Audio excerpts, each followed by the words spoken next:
folks, so the popular social media app, TikTok, it says has been, but it was banned in the United States officially as of yesterday.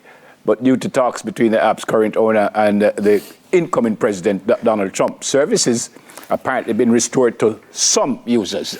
Digital strategist Karen Rose joins us now via Zoom to break down the basis of the TikTok ban and its potential impact on users right here in Jamaica and the Caribbean. Morning, Karen. Welcome. How are you? I am doing pretty good. How are you doing today? Can't complain. Give thanks. I know you're very far away from us. So what time is it now where you are? Right now, it is 7:24 p.m. here in Bangkok, Thailand. Wow. Good night. Your bedtime, Bridget. What? I would be fast asleep. All right. Why the ban in the first place? Why the ban in the first place? Why did that happen? So, the reality of the situation is we are in the middle of two giants kind of going head to head with each other. The giants being China and the US. All of the social media applications from the US, Facebook, Instagram, all the applications, they're all banned in China. And China has banned these applications from the dawn of time for their own reasons.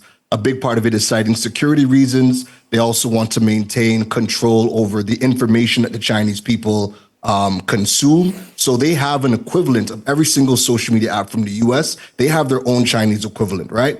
The US, now that the China has created an application that's actually popular that people want to use, TikTok, their concerns is the exact same concerns that the Chinese have about their applications. They don't want the social media apps from a non-allied country to be allowed to be utilized in their country, mining all of their data, exposing any kind of propaganda that the Chinese would wish to push, or just collecting that type of data. They don't want the US data in the hands of a Chinese company. And again, we're just in the middle of it with this war between China and the US. So it's largely political. So the ban being lifted now means what? And what do you think this means for future talks with China and the US as this new president takes office today?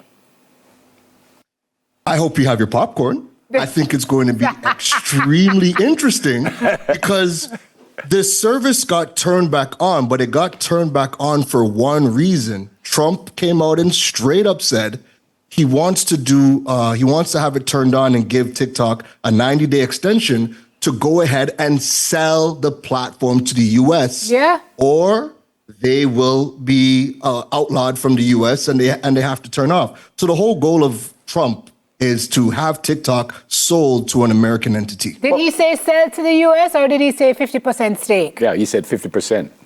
Well, 50% stake. So he still wants to have American participation in it. And the reason why I say, get your popcorn ready, because the TikTok CEO has always maintained that they cannot allow the sale of TikTok to the US. So it's going to be very interesting to see if they're willing to change that position or if they just say, you know what, we're just going to shut it down. But then you also have to keep in mind, there's a lot of other allied countries that are looking to see what the US does and whether they will go and turn off or have a ban as well.